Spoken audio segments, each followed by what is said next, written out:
Good evening, ladies and gentlemen, and welcome to the fourth round of the Polyphony Digital Trophy. Obviously, the third installment to my streams, but the fourth round, because I missed last week, which apologies about that, simply just did not feel up to streaming last week. But we're back, thank God. We're back this time round at Brands Hatch, which has become a bit of a staple for the GTRC calendar, certainly in the different GTRC seasons at least. And it's always one that causes some kind of shake-up in the order when it comes to the races. Something stupid always happens at Brands Hatch. It's either a driver's favourite or one that people dread to see. Someone who isn't dreading to see it at the moment, though, is Rune Thorejo, who's putting in all the time he can to get used to the car around this track. A car which is not very strong around Brands Hatch. I think it's fair to say that McLaren not the best of the car pool around here. We're changing the room settings. But tonight does see the return of something, I say something new, it sees the return of something. We are getting interviews after the races once again, just because I have the time tonight to do it. I only ever really do it when I have the time to do it, and tonight is one of those cases. So with 11 interviews tonight, we'll get to hear from some of the drivers who either had some of the interesting battles, good results, good story, whatever. Whoever's had an interesting race, we will be interviewing them after each of the 3 races tonight. So for those unfamiliar with the format, we are doing 3 races tonight. One race is set by a 10-minute qualifying, 12 laps around here, and then the second race is the reverse grid of the first race, another 12 laps, and then the third and final race is the reverse grid of the second race, but instead of the standing start, they are doing a rolling start. But to any DTM fans, surely they will remember when the DTM drove at this track several years ago.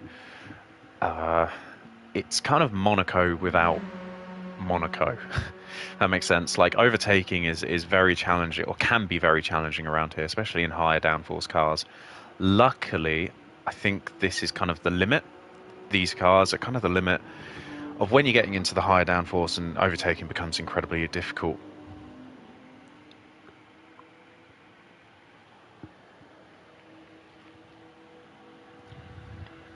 But we're just waiting for the race to start. There is a new rule that's been put in place. It's that all the drivers have to be in the same voice chat for the races. It's just because the number of incidents went up lately. So to try and minimise the incidents, they've regulated that all the drivers go into the same voice chat. I'll be honest, I understand why the rule has come in.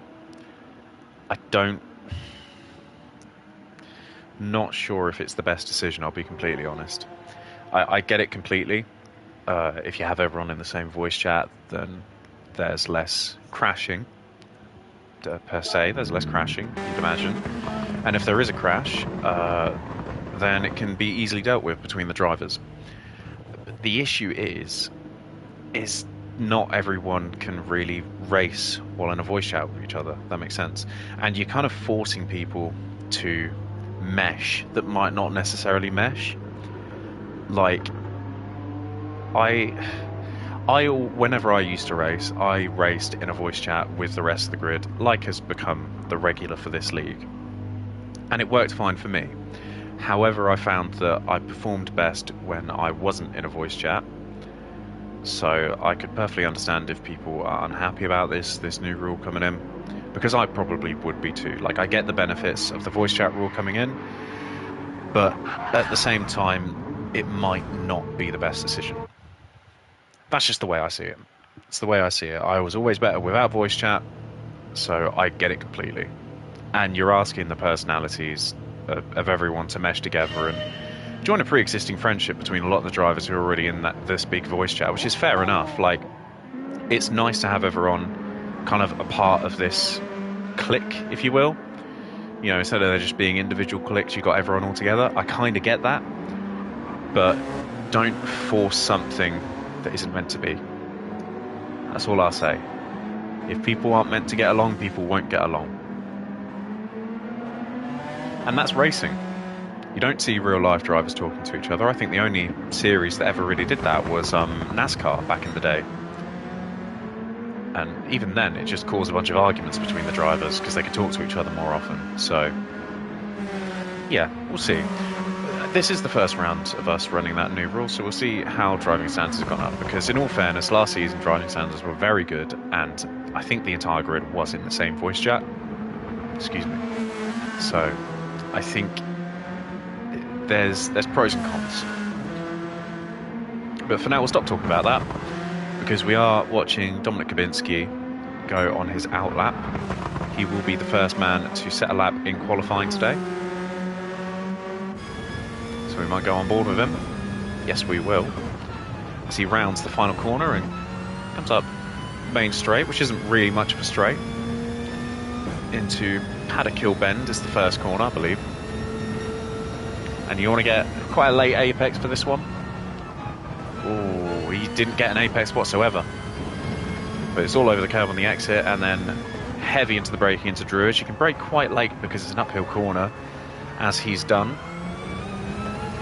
And then flat out again. This one's quite technical. You just want to clip that apex and then back onto the throttle. Try to minimise the oversteer. Very late apex this one. You don't want to touch the curb at all. It slows you down quite a lot. And he's done that quite well.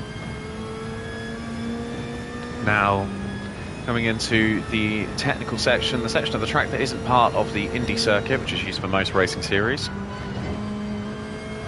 He's done that quite well on the curb on the exit. And then back down the gears. These corners are all medium speed, pretty difficult to get right, but if you can get them right, you have a big advantage around here. And then finally through, forgot what that corner's called, and into this one, which I also forgot what that one corner's called. I used to know the corners around here pretty well, but not anymore. And then finally up through the final corner, Dingledale, that was the one, 3 corners back, Dingledale. And then hard to the inside because the shortest run to the line is a 24.422. So not the fastest time we'll see tonight. As his teammate goes 10th behind him, Matty improves by half a tenth, and the provisional pole is Will Sutters in the end with a 23.8. An impressive lap from Mr. Sutters, a man who puts in a lot of time to be quick around Brands Hatch. It is fair to say one of his favourite tracks in any racing game. I think that's fair to say. He's going purple once again, so plenty of improvements to come from the Brit. Another Brit as well, Luke Clark in second place, the Yorkshireman, with a 23.9. A lap I feel he can improve on as well. He is carrying his former teammate around with him, Che Easton. There is a 2/10 difference between his lap and his previous personal best, but Luke Clark is one I'd imagine you'd want to keep an eye on. And then Matty, 4 tenths behind the top 2, first of the non-British drivers. He can definitely make an improvement, as he is doing now. 3 tenths purple for Matty. Looking like he can beat Will Sutter's time. As he comes into the final corner. And he gets the apex nicely done, and it's very easy to run wide onto that gravel. But he has done a very nice job there as we come down to the line. And it is provisional pole for Matty, 23.6, 2 tenths ahead of Will Sutters. Matty, I'm sure, will be very happy with that one. That was a nice lap indeed. While he set that, by the way, Steinbanter Hart also went purple. Purple, did I say blue? It was a 24.1. Che Easton also improved. That's a 23.7 for Easton. So a very, very nice lap from him. He's just lifting off to let Luke Clark back through. I'd imagine them two had some kind of agreement to work together on that lap. Easton just sitting behind Clark this time round.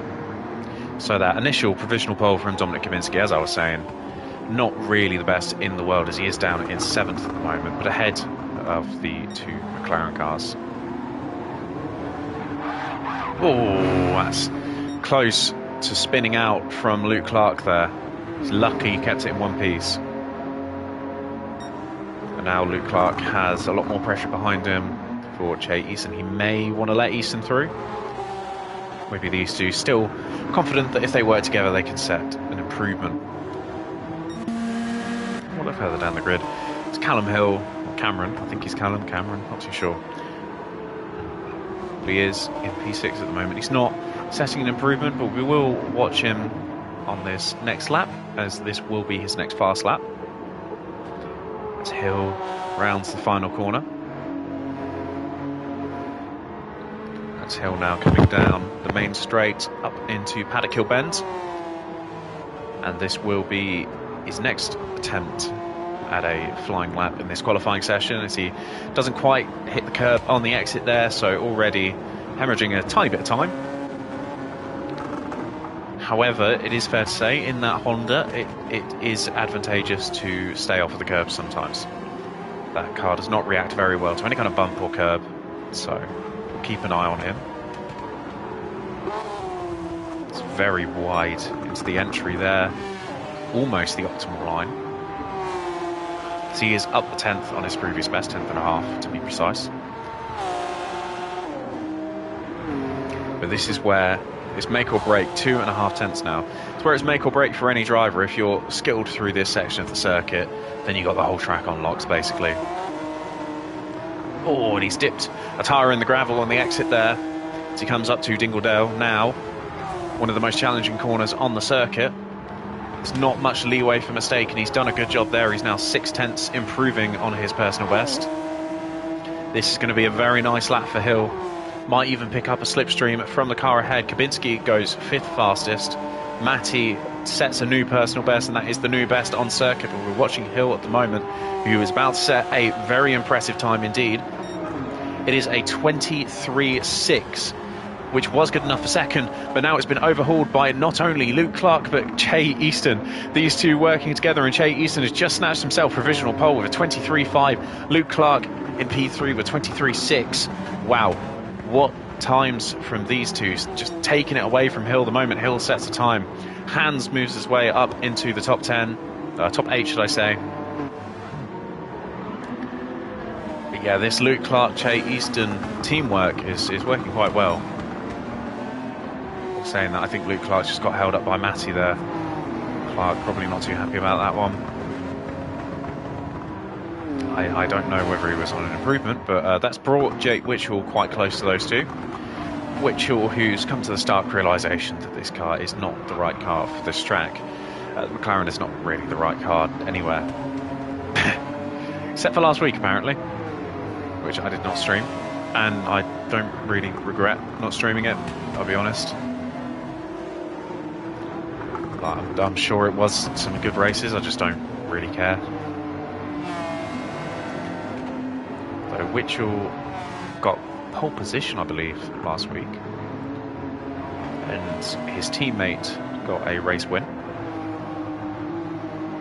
So the McLaren, you could say Team Brown's on a run of form at the moment. But maybe it was just because of the track. But we'll watch on board with Jake Witchell for this lap, and it will be the last lap that we get to watch this qualifying session.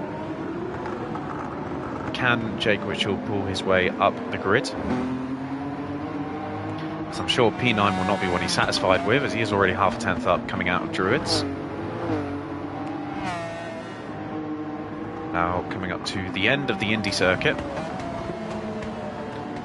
It's not great for Jake Witchell there, miles off the apex, but he keeps it in one piece.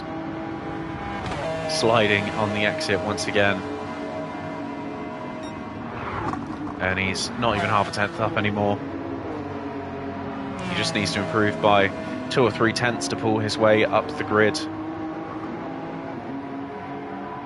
The grid is quite close tonight, as it is always. Witchell, I don't think it's going to happen for him.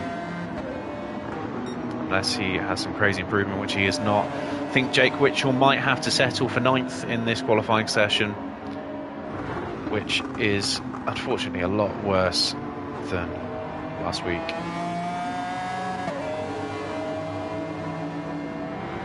So last week's pole sitter, I think He did improve in the end, but not enough. Last week's pole sitter, as a consequence of the track, P9. But this week's pole sitter is Che Easton, I believe, unless Matty, no. So this week's pole sitter is Che Easton in the Nissan GTR. Matty joined him on the front row, and he will have the best starting spot, Matty. P2 is where you want to start in a race at Brands Hatch. However, the GTR will have him on the launch. Luke Clark, he starts in third, and then it's Hill with that pretty nice lap that we watched in P4. Will Sutters, at his best track, can settle for a P5, and then the gaps get bigger further down as Dominic Gabinski is P6, and he is on the lap. He's still running. Whether this is a lap that can make him improve or not, that is a big gap between him and Sutters, and it isn't going to be an improvement. But Kaminsky is joined by his teammate Van Hart on the fourth row. Fourth, yeah, on the fourth row. No, sorry. Adam Hans in P8. Big difference between him and his teammate, but Hans is still getting used to that car. Even though he has driven it before this season, he's still getting to grips with the car. It has changed quite a lot since then. And then behind Hans is Witchell, followed by his teammate Thorejo and Siltala in dead last. That is how the order went this time round.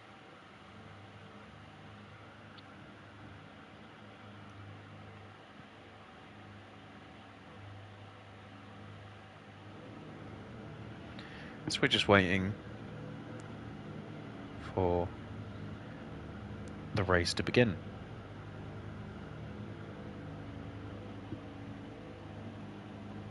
That's why we saw that between Matty and Luke Clark. Matty going really slow through the ending section of the Indy circuit and holding up Clark and Easton on their laps.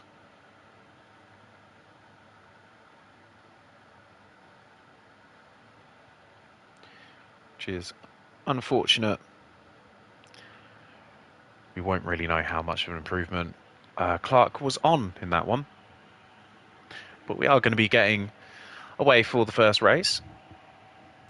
And it certainly looks very tight for the top five. About a tenth separating first between fifth. So those are your five you want to watch for this race win. But for now, it's all about who gets off the line the quickest. And I don't want to spoil anything, but it will be Clark and Easton in the Nissan GTR 34. That is just how it works. Anyone in chat, feel free to leave a message, say hi. So we are the 5 red lights now. And we are underway for the first of the 3 races tonight as Easton gets a very nice start and already covering off Matty going into turn 1. Matty got a much better launch than I certainly expected that Toyota, sorry. And Easton doesn't choose to cover Druids. Matty thinks about going for the move but can't quite make it as Easton brakes as late as humanly possible through there. And someone's dropped, I think that's Sutters, who's dropped down to 8th from 5th, so he's had a very poor start. But we're still watching the front as Easton leads the pack through into the main GP section of the circuit. And gaps are beginning to form already. But it is Easton who is in first at the moment. Clark is closer to Matty than Matty is to Easton. So maybe an overtake will be coming soon. And the 2 Project 1 cars running line and Cern just behind them. So a good start from the super drivers. Jake Witchell has had a very nice start as well, up in P6. There he is, just ahead of Cameron Hill. So I think the Honda, once again, displaying that it does not get the best starts with Hill and Sutters moving back down the grid. But I don't think they will be stuck behind the McLaren for too long, as he is on mediums, and Sutters has also opted for the mediums, but Hill has not. Van Hart is also on the mediums, so has Kabinski. Clark has opted for the softs, so has Matty, and so has Easton. But Easton's already pulling out pretty decent gap. Saying that, he has lost time through Paddock Hill Bend. But you have to say, Easton has got decent pace here. This is his closest home circuit, I believe, compared to where he lives in real life. Don't quote me on that. I'm pretty sure. Not that it makes much of a difference. There's Witchell and Hill are battling hard, as I saw in the background there.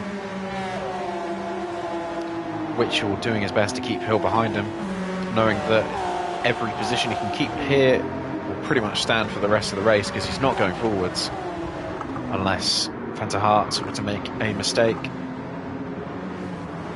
I think Van der Hart has more pace than Witchell here tonight. So it's all about Witchell just covering off that position the best he can, making sure Hill can't gain, and Hill goes very wide through Dingledell there.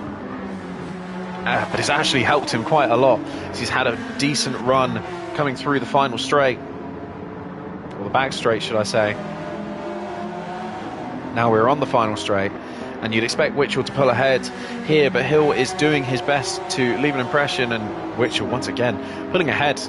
Straight line speed of the McLaren, very good, and Hill has gone super wide there, and Hill is off into the gravel at the end of the first corner, and that is Hill out of this battle and maybe out of this race as he stays off the circuit to let the other cars through. And yeah, that is Hill gone. A mistake caused entirely by himself, unfortunately.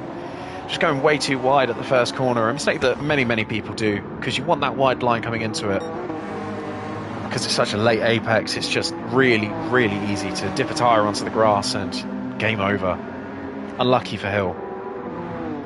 But we're watching Easton again, as Easton is now under a lot more pressure from the Romanian. Matty setting the fastest lap on the second lap, it's 23.8. And Easton really has to start thinking about what he can do to defend himself against Matty. Him and the other Nissan driver and Clark behind him, I feel like they might have some kind of agreement. But Clark needs to get onto the back of Matty before they can do anything.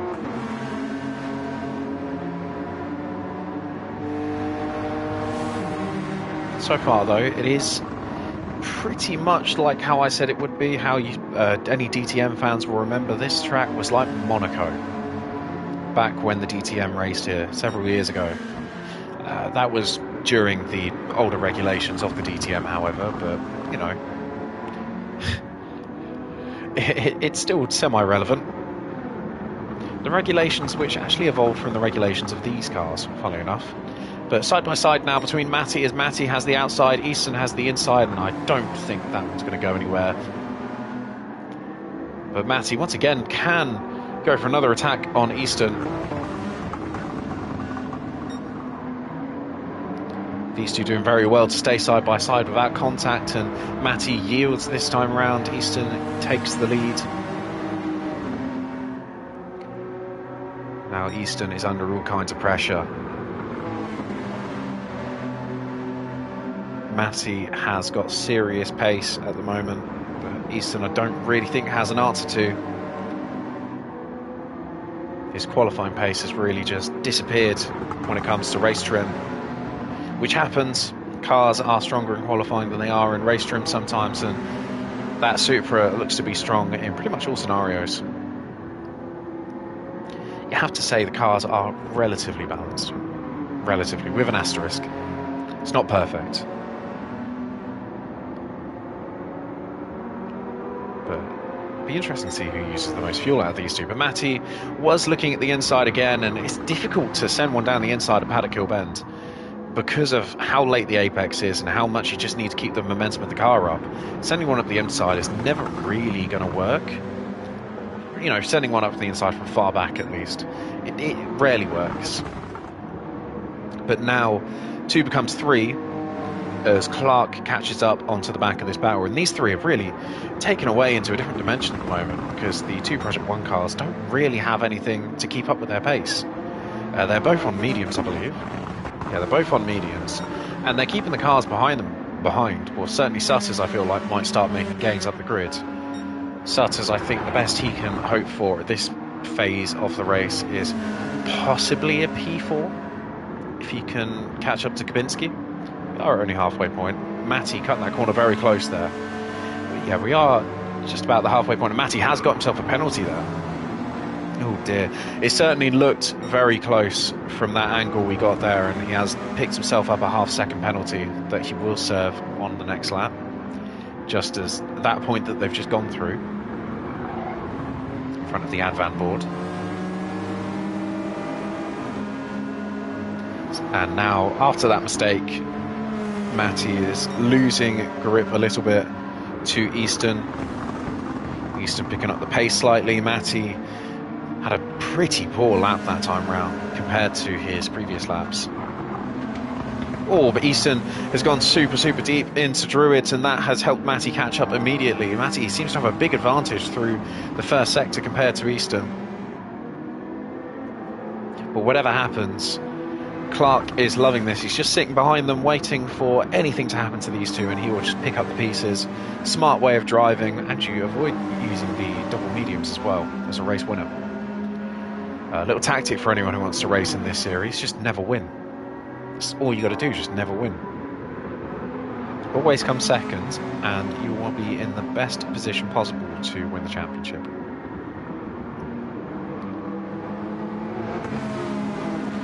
But Matty, unfortunately, just as he's really putting the pressure back on Chubbs, Matty will have to serve this penalty, which he will do so now, coming up to this line here. That will give Clark the opportunity to go through, and now it is a Nissan 1-2, and that's super unfortunate for Matty. But it was a clear corner cut, I think it's fair to say, from the angle I had, so I saw immediately that that could have been close at the very least. So now Matty has it all to claw his way back up to hopefully fight for first again. Clark, though, now gets the opportunity to go for the race lead. Can Clark make any more of an impression than Matty could?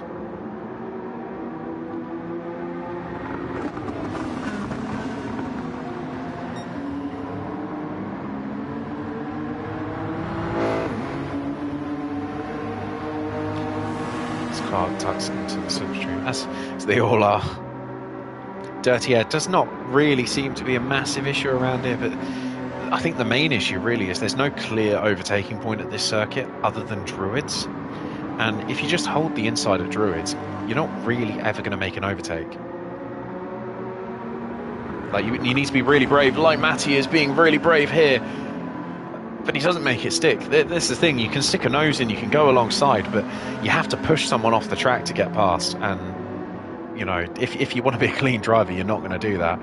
So Matty really setting the example there that, yes, you can stick your nose in, you can go alongside another car, but it's just so difficult to make a move work around this track. That's why I feel Brands Hatch is such a polarising circuit. Oh, Matty's gone wide. Oh, God. Sorry. It looked like he was extremely close to the track limits there, very similar to what Hill had. But in actual fact, it has led him to have an extremely nice line going into Druids. And now, side by side, coming through Hill, Matty all over the curb, and I think he's cut it too much, sliding on the exit with those dirty tyres. But yeah, this Matty has got some serious pace at this track. That line he took into Paddock Hill Bend really concerned me for a second, because it was very similar to what Hill did. But he's just using all of the circuit he possibly can. And I think he might be just a bit too fast for Clark at the moment. As Clark sliding on the exit there, and now Matty has a seriously nice chance of getting ahead with the slow exit from Luke Clark, and that is Matty ahead of the Northerner. Luke Clark back down into third. But yeah, Matty is seriously quick around this track. And now it is back to, can he take the race lead off of Che Easton? Che Easton hasn't really run away too much while these two were battling. Certainly not to be too critical, but certainly I think Easton could have done a bit better there. Made the most of the two behind him battling, but maybe that's just a display of how quick the two behind him were. But Easton taking a very wide line for Druids, and that is not the optimal line. I'll tell you that is not the optimal line.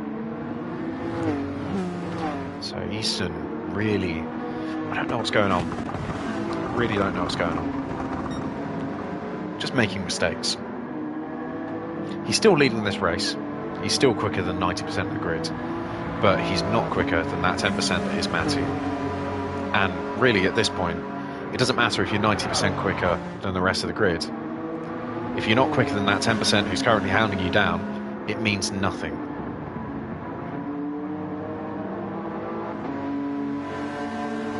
But Easton is doing a good job. He's not made any bad mistakes so far. They're all just very minor mistakes, minor errors, should I say. But Matty, wow, all over the curb again, really, really maximising that curb on the exit. But Clark, I think, had a slightly better exit. And now Clark is all over the back of him again, almost getting his front nose chopped off. Matty goes defensive into Paddock Kilburns. Clark, is he going to try it around the outside? He's got his nose in there, but I don't think he'll go for the move.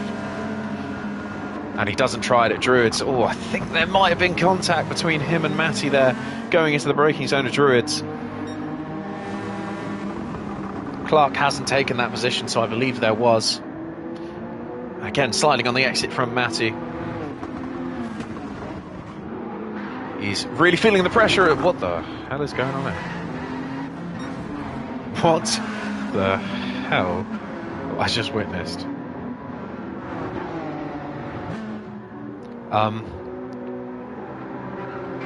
I do not understand if this is an issue on my end or what. I really do not understand if this is an issue on my end. Oh, they're going again, and now they're not.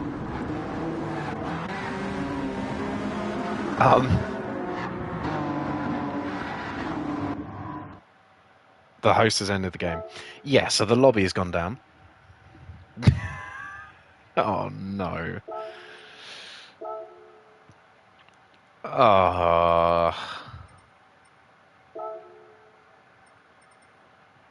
Will we get a message? Yeah, that wasn't my end. Okay, that was not me. That was just the lobby died. Which is nice. It's helpful. Could be an issue with the Gran Turismo servers. But whatever it is, it's not ideal. So, in the meantime, we're going to do a little bit of gambling. Who wants to see a roulette ticket? So I just realised I got one. Oh, 4 stars. Wow. What are we going to get? Please give me the little money. It's going to be the little money. That or the brakes. Oh, it's the little money. This is why you don't gamble.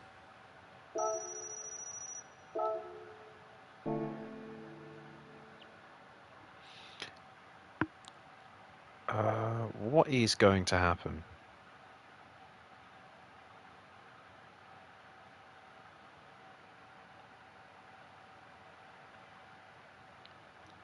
Because they were so close at the end of that race that they could just go off of the final results based on the results at the end of that race. Because I believe they were on like lap 9 or 10. So, I guess... I'll ask. I'll guess...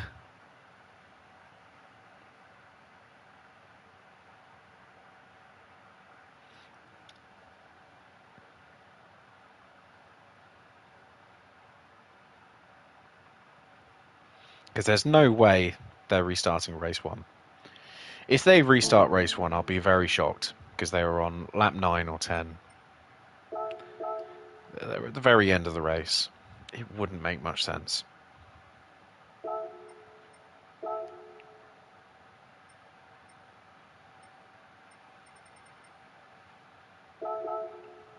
But the new lobby has come up. Has it? Room not found.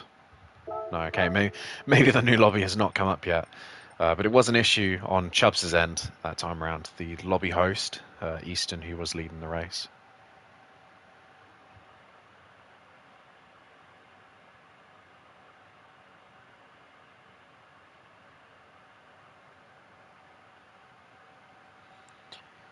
Been told going from the end of lap 9. We'll see whether that means that they're racing from the end of lap 9 or the results are just going to be...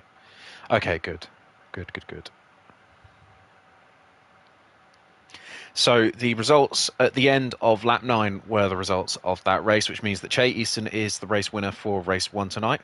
Matty did not come home in V3.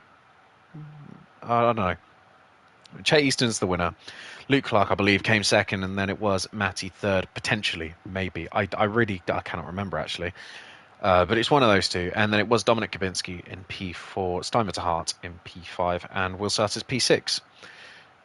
And that is the top 6 of the first race. But we are going to do an interview.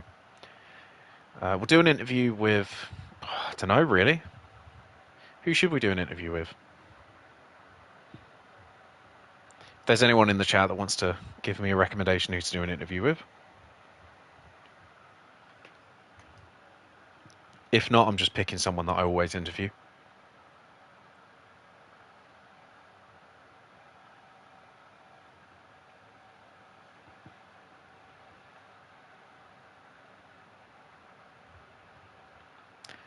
All right, then. Oh, you know what? Let's do Matty.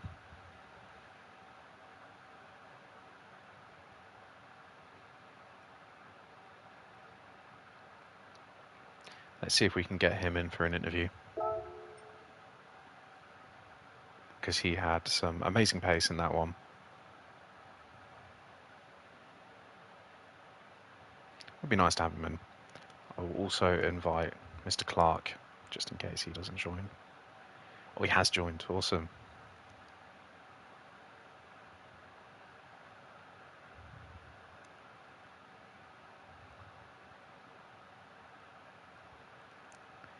So Matty has joined. We'll just wait for him to load in. Oh, and he's left again. Oh, these are great interviews. I've sent one to Luke Clark as well.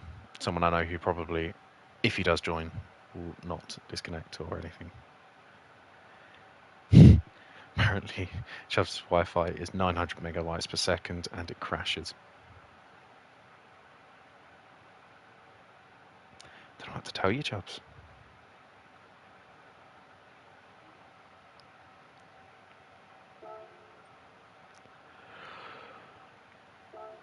Oh dear.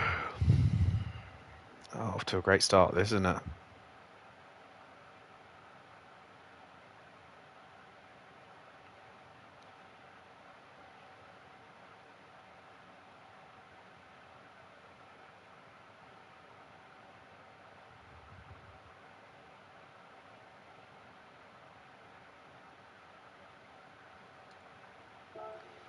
Now, until the new lobby goes up, we're just going to have a little break.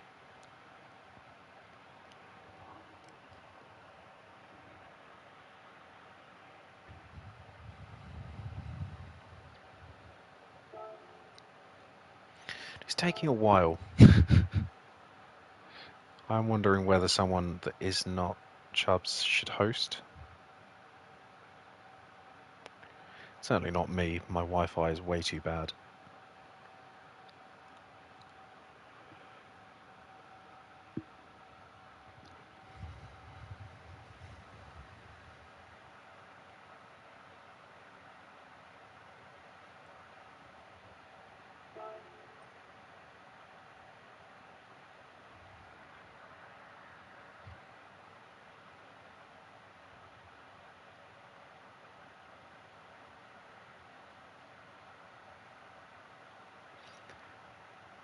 Oh, someone's just joined. Yo, evening. Have you got your voice sharing on, Luke? I believe so, mate. I'm not Awesome. sure. I did invite Matty as well, but he joined for about a second and then left. Never nice. I just seen then somebody were listening to party chat and I had heard you were doing things. I looked and I said I missed one a minute ago. Get on. So what was that? Were you second or third by lap 9? Third, I believe. I'm not sure. Third. I can't. But yeah, me and Matt were having a good race and it were a very good battle. That. Yeah, Matt, you had insane pace in that first one. Yeah, it were brilliant. Man, Chubbs were doing his best wall impression. It were brilliant. Yeah. Right. So the question I do want to ask: did you and Chubbs have an agreement in qualifying? Because it certainly looked like you two were working together. Chubbs managed to give me a bit of slip and then just slipped in behind me because he fucked up a little bit. And then, I don't mind Chubbs being behind me, so I knew he had opportunity. But But he did Okay. well, yeah, he did well. I know. Our teammates, because I love him. No, I don't mind with Chubbs. Like, I knew we were flying. I could see we weren't losing me, so I knew we were going to be setting fast laps. I don't mind. It's all good. Yeah, I mean, I don't want to like diminish how, because Chubbs did set a very good lap in qualifying, but you certainly helped him a lot in that one. Well, in practice, we had fuel and tyres on, and I didn't realise. Come to quality, everybody would start doing 23s instantly, and I'm thinking, well, am I missing something here? And then obviously I realised what we're going off, like, just a bit daft. But yes, man, good racing. Oh, I've just joined the wrong lobby. Nice. I thought I'd joined Chubbs' lobby. Fuck's sake. That's Right, the dude. wrong one. Yeah, I'll leave you sorry. to it, man. Yeah, best of luck in the second one. Alright, mate. Catch you in a bit, dude. Yeah, well, I picked the wrong lobby. I joined an FTRL lobby. There you go. That was the very in-depth interview with Luke. Certainly done better.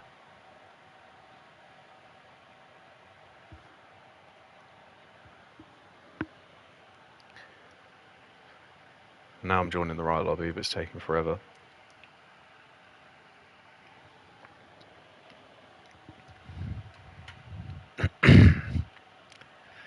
Yeah. This is going well.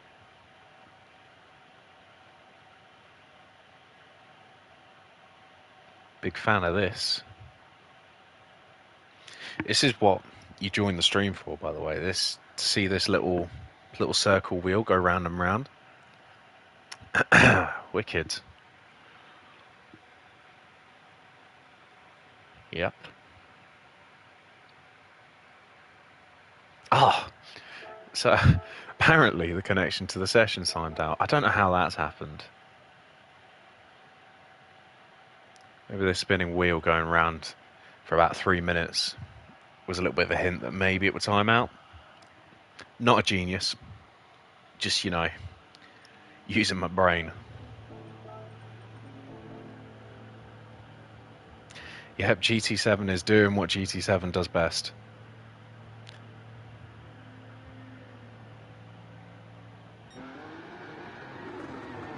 But we are back, finally.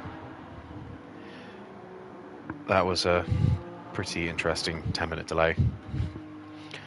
But the race results for the first race were taken from lap 9, which was the lap before the disconnect, which does mean that Che Easton will be starting in last place, as he did win the race. And Luke Clark will be following him in second, or third, sorry. Oh, God. Luke Clark was third, Matty was second. Either way, good battlings from both of them. It was a very exciting one to watch.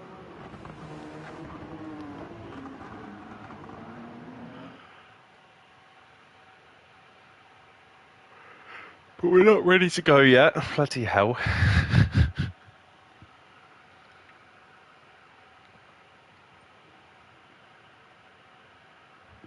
Wish I had like an intermission screen for when this happens. This happens way more often than it should do.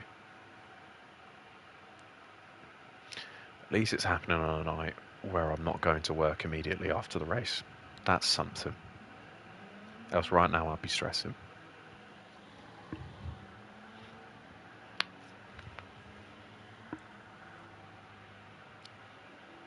I guess another benefit of also all the drivers being in the same party is if with all of this, they're all up to date with what's going on, because all the decisions are being made while everyone's in the party. So I guess that's a good benefit that they've all got at the moment. But here we go. We are ready for the second race, the last of the standing start races, and it is Adam Hands who is on pole position, Sam Silterlight in second, and Ruben Thorejo in third, followed by Cameron Hill in fourth, Jake Witchell fifth, Will Sutter sixth, Stuyver to Hart and Dominic Kabinski round out the top 8, but we are 5 red lights. And away we go. That was a long time then being held at the start, and I think Luke Clark in the background just jumped the start, and Matty has disconnected, maybe? We just saw Matty disappear in the background there, but Ruben Thorejao already with the strong start that you'd expect from that McLaren. Tries around the outside of Adam Hans, but Adam Hans holds that one well. Thorejao doesn't quite get it done, but he is going down the inside again of Hill, and Hans covers it well. So Hans still leads this race, and we are on a different race just because a GTR in that livery is leading once again. It is the other GTR in that livery, but he's gone seriously wide at that left-hander, and that has given Jake Witchell a free pass to the race lead, essentially. It's Witchell just about pulls ahead enough, or does he? Adam Hans goes back for the move again, and Adam Hans down the inside. Hans takes back the lead, or does he? Witchell once again side by side. This is not permanent. These two showing respect, and Hans has gone off. Hans has gone wide at Dingledale, and that is Hans out of the race lead as he goes down into fourth. Quietly in the background, Steinman to Hart was making up big positions. He is on the soft tyre. Jake Witchell was also on the softs, but Matt Hart, I feel, has more pace than Witchell on this race.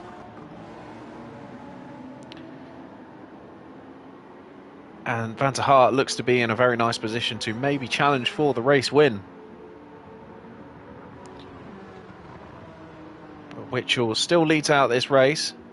It is Hill behind the two of them, Witchell and Van der Hart. And then in the background, there's all kinds of battling going on here. Luke Clark has just pulled it up into fifth, and then behind them lot, serious racing going on between the 515 cars, Thorejao and Kavinsky. I did see Kavinsky get involved in some kind of incident earlier. He was getting pushed around quite a bit. So I think Kavinsky is a tiny bit out of position at the moment. And Easton's had a terrible, terrible start, starting from last place. But we'll look back up at the top of the grid, and it is Jake Witchell still who is leading out this race. And he has pulled out a little bit of a gap to Simon de Hart, so apologies, Jake. I thought Stein was a little bit quicker than you here, but I see you've pulled up the pace a little bit. And there's movement at the back of the grid as Kavinsky does get past one of the Hondas. And now, oh no, that's a terrible overtake from Sam Silsler there. You should be ashamed of that one. That one was terrible. Completely pushed his opponent off the road without even a gap to go for. I wish we could have live stewarding where I could tell him to yield, but that was horrendous. That was a terrible move. I mean, we get that you're slow, but if that's the way you're going to get positions, then you shouldn't even be racing. But still the battle goes on between Sutters and Thorejao as Hill goes off. Hill comes back onto the track safely, but the battle goes on between Sutters and Thorejao, but I think Sutters might be able to pull away in this scenario. So they're on equal tyres, and Sutters, you have to say, probably has more pace than Thorejao. Still top two, the gap stays similar.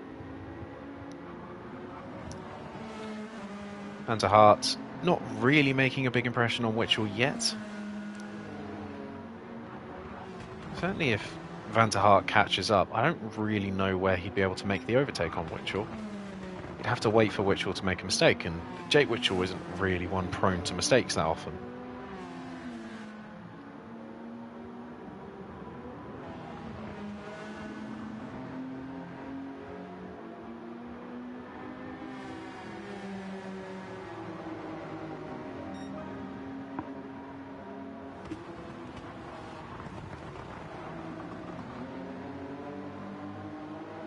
Adam Hans still holds on to third. He has got Luke Clark for company. Clark having a pretty nice race already.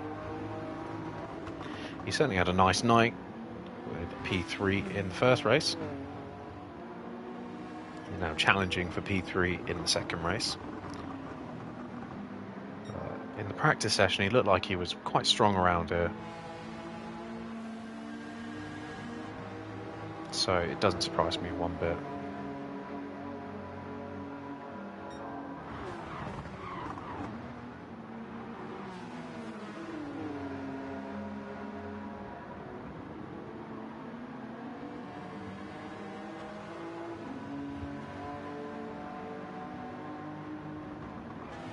So we are seeing a little bit of the slipstream train effect that I was saying happens in racing series around here.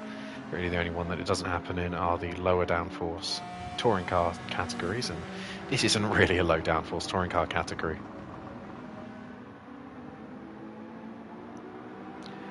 Kabinski has moved back up into 7th in the background.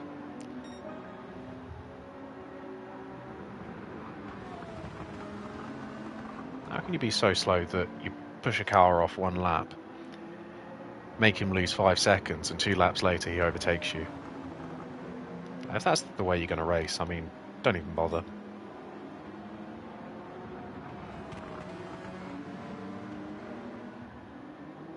Excuse my French, but that overtake we saw from Silsler was fucking shambolic.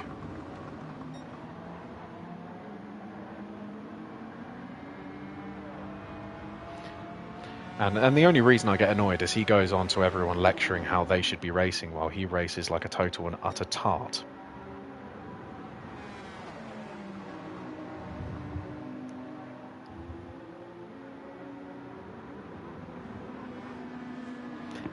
Tart was a bit of a polite way of saying another word that begins with T and ends in T.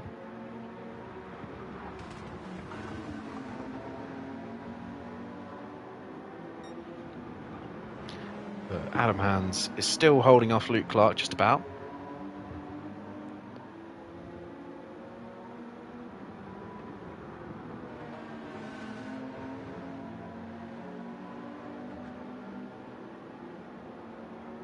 So is Jake Witchell holding off Simon to Hart, and the commentary is very boring.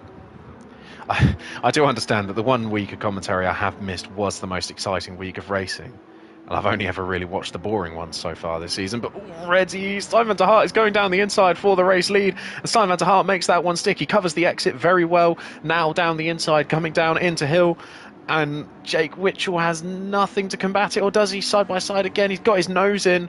Van der Hart has to think about what he does next, and Witchell goes down the inside. Van der Hart, can he pull back up the outside? No, so Jake Witchell still keeps this race lead, but this has bunched up all of the top 4 now. They're in a 4-way fight for the lead, going almost 3 wide into the uphill right-hander, and Luke Clark sends it down the inside of Stein Van der Hart. There's a tiny bit of contact, but Clark makes his way through, and now Van der Hart goes from 2nd all the way down to 4th. And Clark is already making the attack on Jake Witchell. This is really easy stuff for Luke Clark, apparently. As he goes down the inside of Jake Witchell, takes the race lead like it was nothing. Saying that's what you've been missing out on, Stein. That's what you should be doing. And now Luke Clark leads this race. Jake Witchell in 2nd, and Adam Hans follows him with Simon de Hart just behind.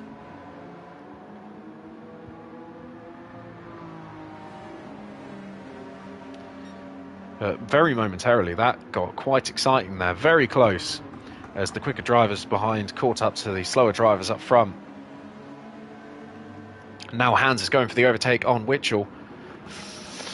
But Witchell covers it well, almost close to chopping off the front end of Adam Hans, but he's luckily gotten away with that one. Other drivers would have just sent it up the inside.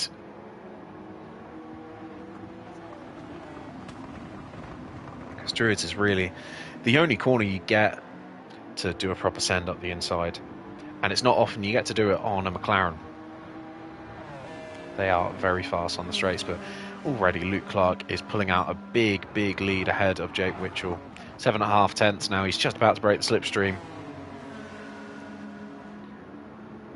so there's not really much else he can do. But there's battling going on behind between Will Sutters and Dominic Kabinski, as Kabinski is on the soft tyre. Yep, thought so. Sutters on the mediums, and Kabinski tries it round the outside of Sutters, and more contact again, but Kabinski makes his way up into P5, alluding to the fact that he had a lot more pace. He's got the fastest lap of the race at the moment, but alluding to the fact he's got a lot more pace, and unfortunately to getting sent to the Shadow Realm, it's not really much else he can do other than what he's doing now. If you look at his lap times, he did lose out about 6 to 8 seconds on that lap he got sent off, and certainly he would be contending for the race lead if it wasn't for that.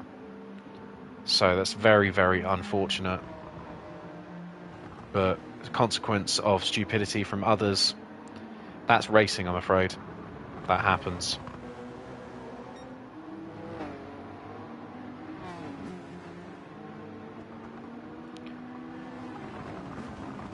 I say fastest lap. Sorry, he doesn't have the fastest lap. That's Luke Clark who has fastest lap. He had the fastest lap at one point.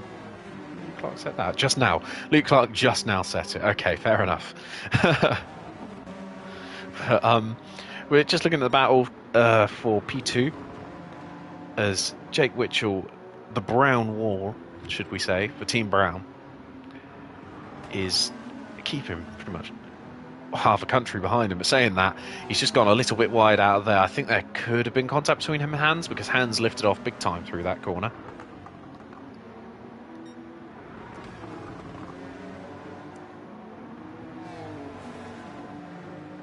Now Witchell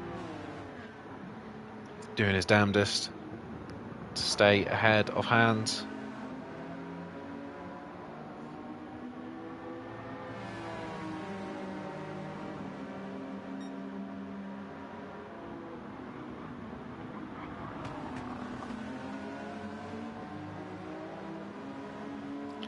He's going defensive again into Druids.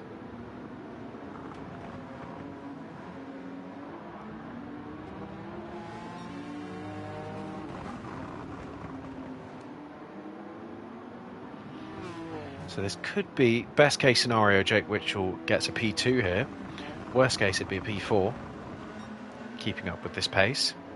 But he's doing a very nice job in that McLaren. Certainly bringing it up to heights that maybe it doesn't really belong. But we saw Luke Clark do the same thing every time he drove that car too, so it shouldn't really come as a shock. Top level drivers can do top level things even in the worst of cars.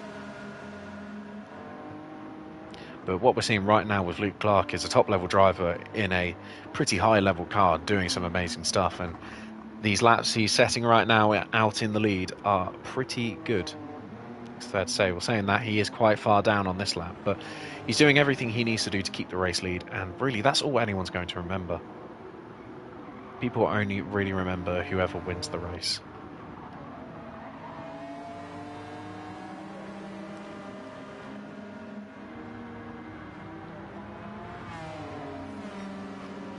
Jake Witchell not bothering going defensive into turn 1. But turn 2 he will. Yep. Oh, I think Hans got a little bit of a bump there from the Dutchman behind him. So he just rocketed up the outside.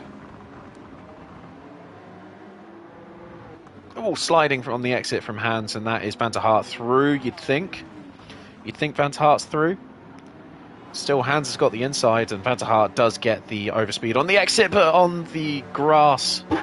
And now Adam Hans can go for that once more. Still side by side, coming down the hill and then back up it.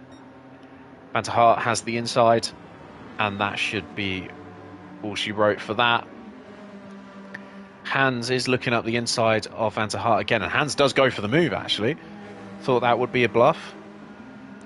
There's still that gap there for Hans to go, but Van der Hart has covered it off nicely. But he's had a slow exit out of Dingledale, and Adam Hans moves his way back up into third, sneaks his way out, should I say, on the exit. All that's done is given Jake Witchell a nice bit of breathing room. He needs to keep up for the last 2 laps. 1.6 seconds. Should be doable. Should be doable for that Team Brown McLaren.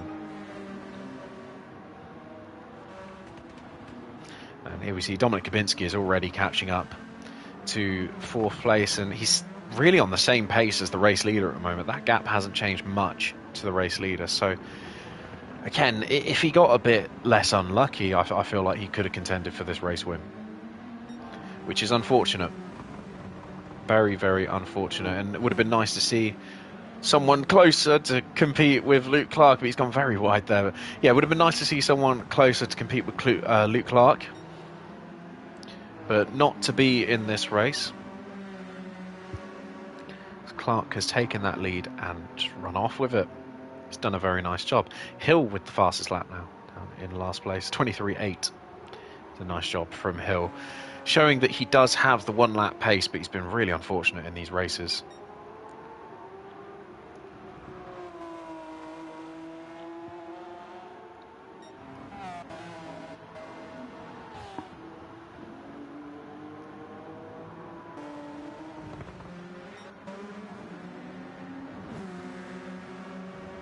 Oh, Simon to Hart serving a penalty.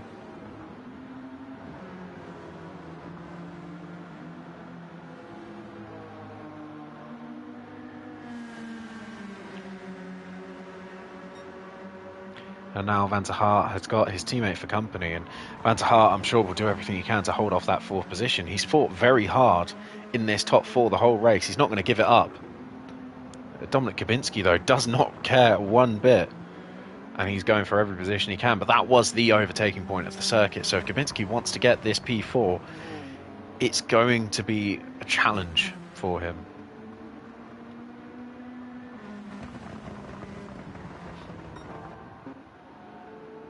Is Hill going to make the last lap? Yes, he is. Cool. Wasn't sure how it worked. But Kubinski is all over the back of Van der Hart. This is the battle for the 4th, the battle for the first non-British driver.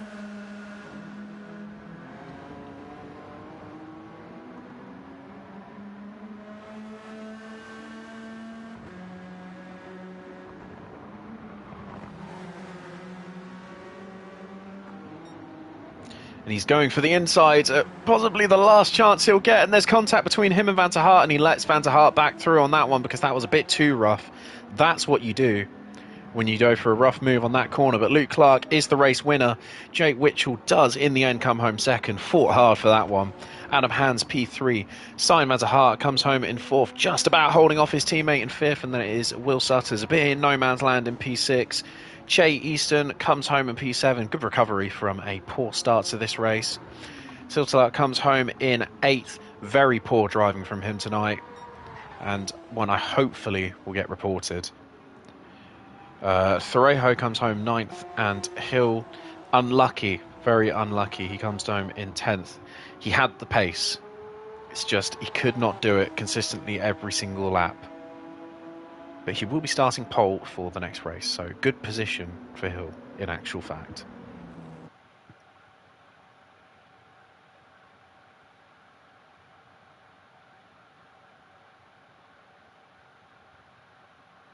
But there you go, your race winner, Luke Clark. One that you might want to get used to seeing race winner, as I think Luke Clark has a chance to push for the championship now. This is a serious chance to push for the championship. One that has been in Will Sutter's hands since the last round, I believe. So, game on. All I'm saying, game on. This could be on for Will Sutters. Could be on for Luke Clark, sorry. But we're going to interview... Who are we going to interview? Let's interview Mr. Kubinski, considering he had some very nice pace there and unfortunately missed out at the end, or missed out on utilising that pace.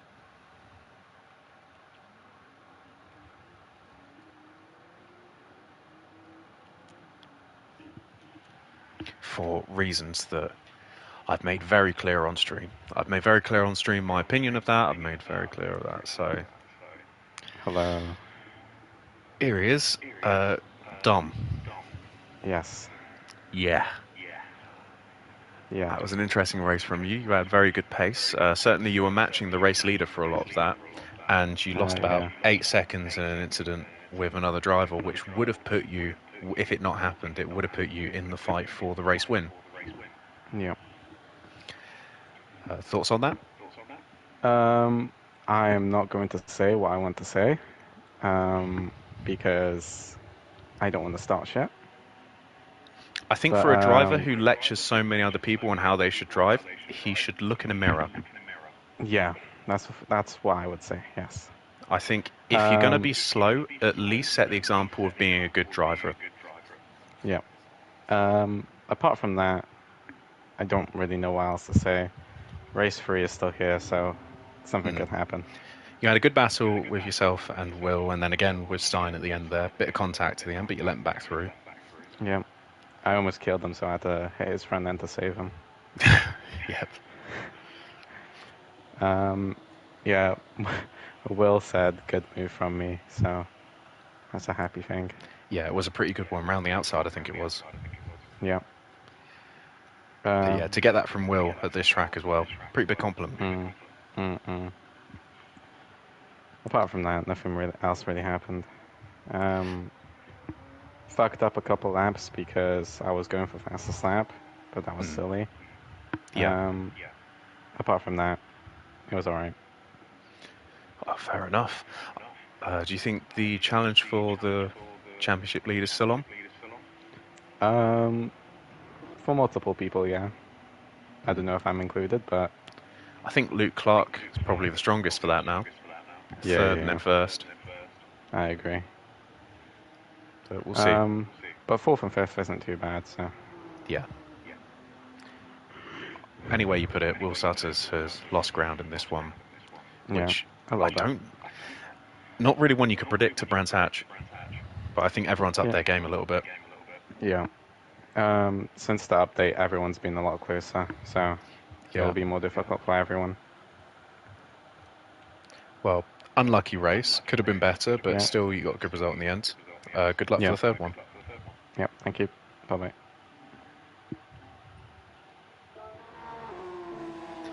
There we go. Gavinsky also having a similar opinion to me on what happened in that race.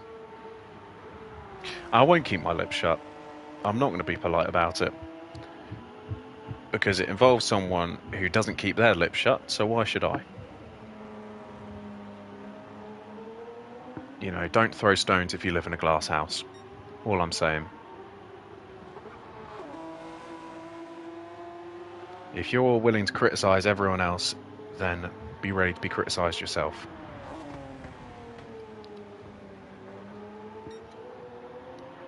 But just waiting for the grid to be set for the third and final race. In this beautiful time set in Sunset. Love to see it. Sunset Outrun. Hayden Clampett. God, what's Hayden doing nowadays? Miss that guy. He's still playing ACC.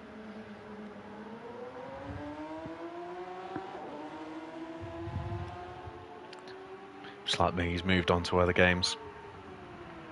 Which I mean, fair enough, honestly. This game gets very stale. So, credit to everyone who's still driving in this. I don't even know how many seasons of GTRC we're on. I could probably calculate it, you know. We had 11 seasons of WTCC, and then 2 of DTM. And this is the 15th season of GTRC. And some of these drivers have been on the grid for most of them. So, credit to everyone who's stuck around for this long. But I'm losing my steam. I'm saying that right now. I'm losing my steam. That's what I've been commentating for the past couple of seasons. I've kind of lost interest, and now I'm losing interest in commentary. So credit to anyone who can still keep up with playing this game and keep up with GTRC. We're getting on for the final race of the night. Hill leads out the grid, followed by Thorejo and Silsila.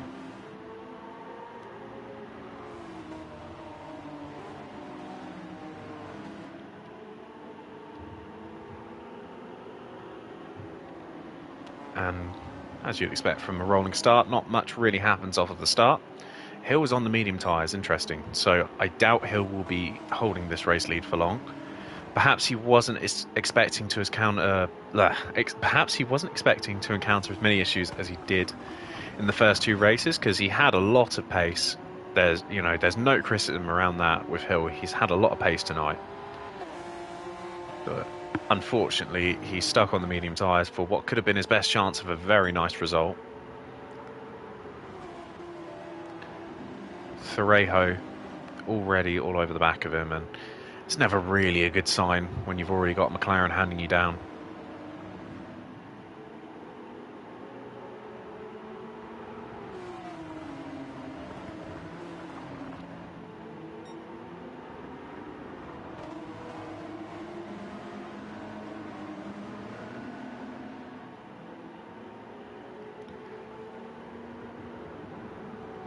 But Thorejo holds the inside. Easton tries it round the outside. It looks like he's got more grip.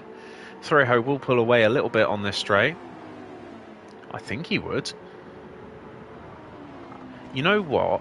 I think that McLaren's best advantage on the straights is at the top end, and you're not really going to see that at this track. So maybe it's not as strong on that start-finish straight as I thought it was, but side by side with 2 different rows of cars. Thorejo, Easton, Kabinski, Sutters. And Kabinski goes for the move on Easton, and now it's 3 wide going into the final section of the Indy circuit. As Kabinski's getting knocked about like a ping pong ball in between these two, trying to find the place that's most ideal line for him. Sutters now is the 3rd place man, but still a 3-way battle for P3. Unfortunately though, unlike the last 3-way battle for P3, car number 333 is not involved.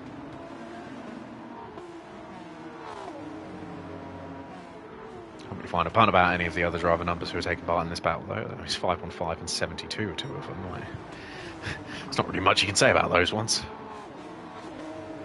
Car number 515 for Team 515 is in a secure 3rd place by the looks of it on his soft tyres, and will be looking to make a push up to the front.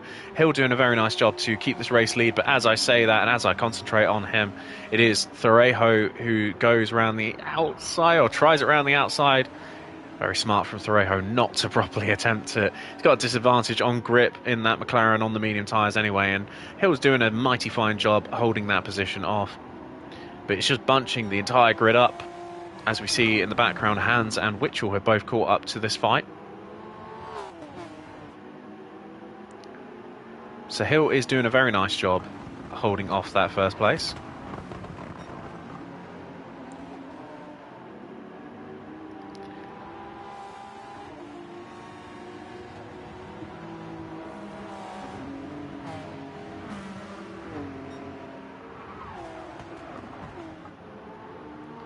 Easton is now the man in the hot seat once again for 3rd place.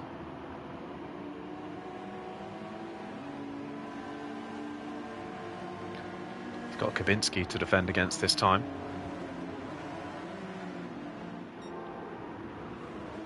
Kabinski, someone who I don't think he's going to sit around for too long.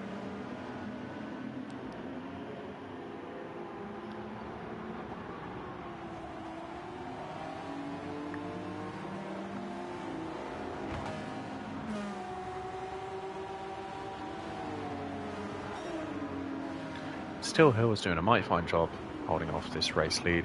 Jake Witchell with the fastest laps, 24.7s. Really kind of shows the pace of this bunched up group.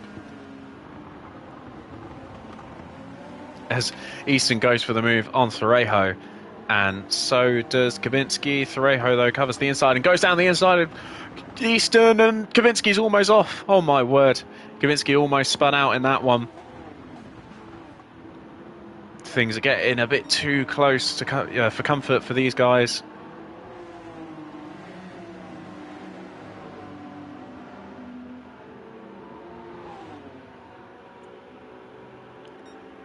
And Hill is still just about leading this race. Hill doing a much better job than I was originally giving him credit for. I did not expect this kind of defending work from Hill, but he's still doing a mighty fine job ahead of Easton. Oh, Kabinski's gone wide. That one I saw happening a million miles away. Thorejo is still 3rd. So Thorejo doing his best impression of Hill and his best impression of his teammate Witchell. The brown wall.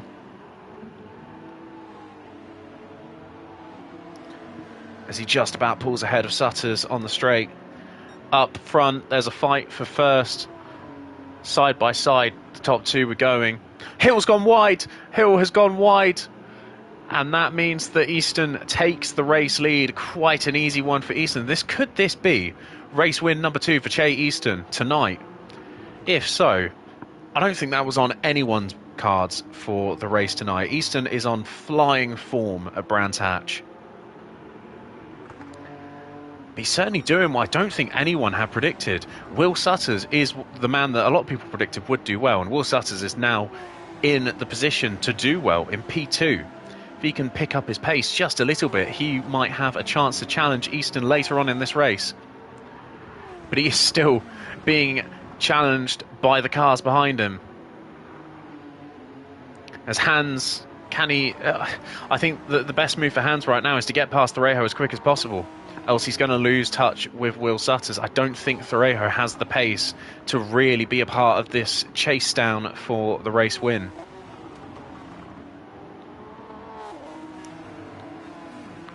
So we're all touching the grass on the exit, and that is not the quicker line because Easton did the fastest line there. I don't know what he did, but he did something that proved to be the fastest line.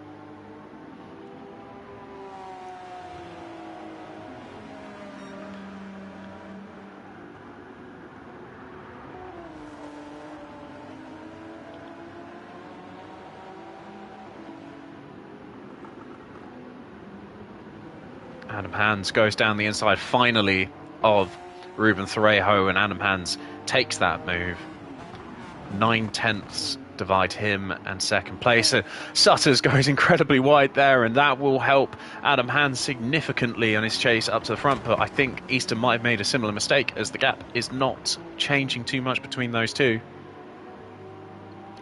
Hans will need to do all he can to get up to P2, and maybe he plays the team game and slows down Will Sutters. But whatever he does, he needs to overtake Will Sutters to get the best opportunity for maybe even a race win. We have to remember that Hans' teammate is Easton, who's currently leading this race. To get a 1-2 for these two, I'm sure they will both be very pleased with themselves. But all Hans has to do is just put the pressure on Will Sutters. There's two minds when it comes to a racing driver. There's the selfish minds where you think, I'm going to work with anyone I can do to get to the front of the grid.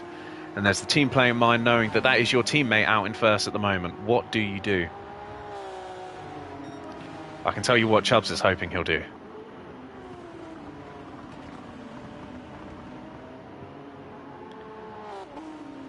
It's still Sutters. It's just about keeping that lead between himself and Hans. Van der Hart's picked himself up a penalty somewhere.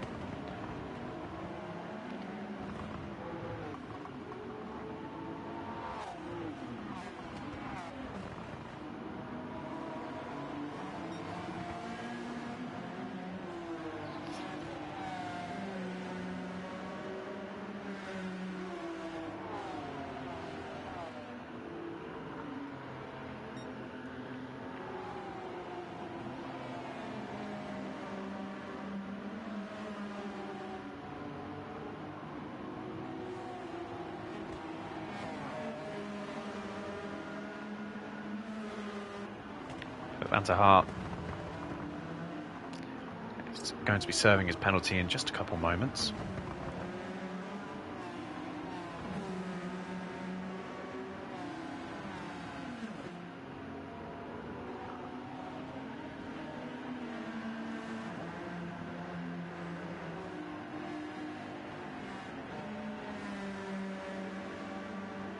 And so the gap between the two increases. Adam Hans has caught back up quite close to Will Sutters, and both of these guys are catching up just a tiny bit to Che Easton. So Easton is not really the guy with the most pace at the moment, but he is the guy in control of the race.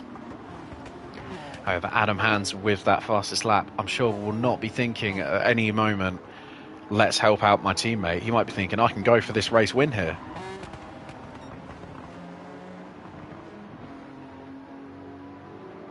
Hans putting the pressure on Sutters. Oh, he goes for the inside. Sutters did not see that one coming.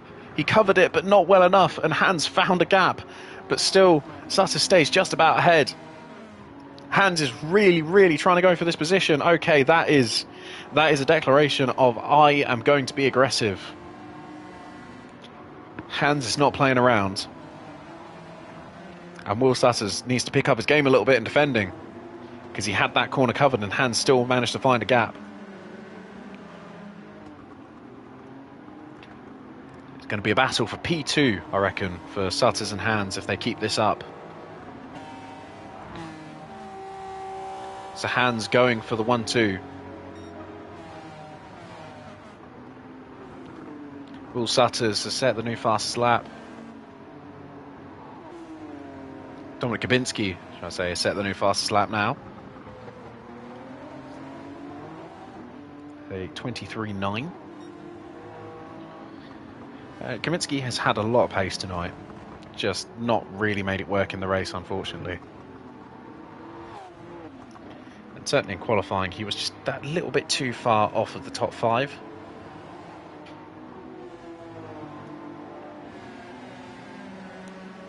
Top 5, of course, in the end did not mean much because Hill made those mistakes. And speaking of the top 5, I wonder where Luke Clark is. Now, I'm going to make a prediction before I look, but is Luke Clark going to be on the medium tyres? Oh, would you look at that? He's on the medium tyres. If you ever want to know how to beat Luke Clark, just give him a set of mediums, and it all falls apart for him. I don't know why. This is not to be horrible or anything, but I'm sure he'll agree. Anytime he's on the mediums in this series, it's just struggle.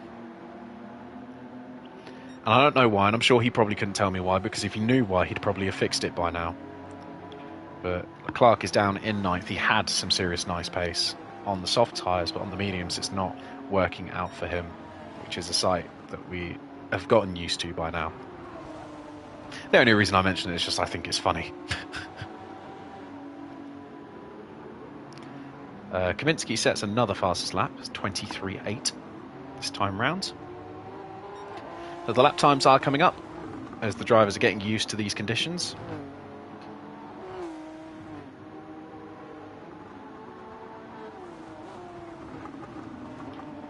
So Will Sutters is also going 3/10 purple. So Sutters has picked up the pace more so than Easton. Easton needs to pick up the pace if he wants to keep this race win, because Will Sutters is flying at the moment, but Easton is down on his personal best. Will Sutters, on the other hand, is up on the all-time best. So Easton, if he wants a genuine chance at this, pick it up. Sutters has now dropped Adam Hands, as the Honda is really coming into its own. Now the fuel tank is getting emptier and emptier. And Easton, I think, has the better line through that corner, because every time he gains coming out of that corner, but he's lost time again through the final corner. It's Will Sutters. It's 23.7 for Will Sutters. That time round for Che Easton, it was 24.1. So the gap is coming down between these two, but will it come down enough as Easton goes very wide through Druids? I think that's just the line he opts for. I just don't know if that's the quick line, I'll be honest. Like, I know I don't race on this game anymore, but for as long as I did race, the quick line was always just hugging that inside line. But if it works for Easton, it works for Easton, I guess. Che Easton is still just about holding on to this race win. It's a 1.3 second gap. And if you can hold that gap at the end of this race, I think it'll be hook, line and sinker for him. Easton has really, really become a much more consistent driver. It was kind of where he broke his wrist, I think it was. He really hurt his wrist last season. And then since coming back from that, we had 2 weeks where he was off. He did commentary with me for one of those weeks. When he came back, he's been a completely changed driver. And now driving for a new team, and he's kept up that momentum. Che Easton comes on to the final lap for what will be his chance to win a second race of the night. And this is a Che Easton on form.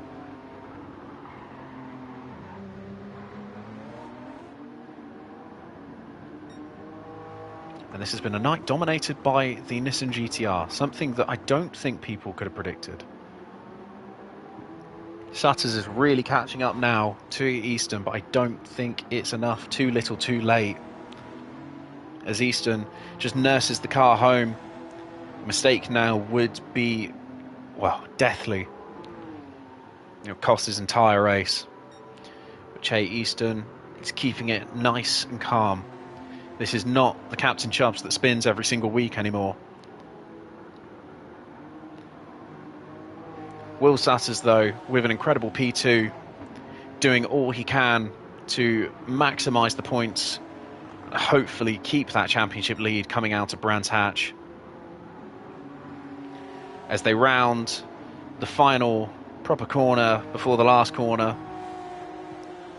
As they come through the final turn, and Will Sutters is really on the back of Che Easton now. One more lap, and I feel like Che would have had to really fight for something here, but he didn't in the end, and Che Easton comes home as the race winner. Will Sutters P2 and Adam Hands P3, so it's a double podium for Team Spirit. Jake Witchell P4, Dominic Kabinski is 5th, Steimer to Hart 6th, that's 5th and 6th for Project 1, the 2nd of the Team Brown cars, and 7th, Hill in 8th, Luke Clark in 9th, and Silsala in dead last. But wow, good stuff from Che Easton. Had it gone down to one more lap, we would have seen a fight for the lead, but we didn't in the end, and that was Easton who takes home the race win. One that I'm sure he's probably chuffed about. I'm sure he's quite happy with that one. I would be. And we are going to interview him, Adam, and Will. Get a three-way interview.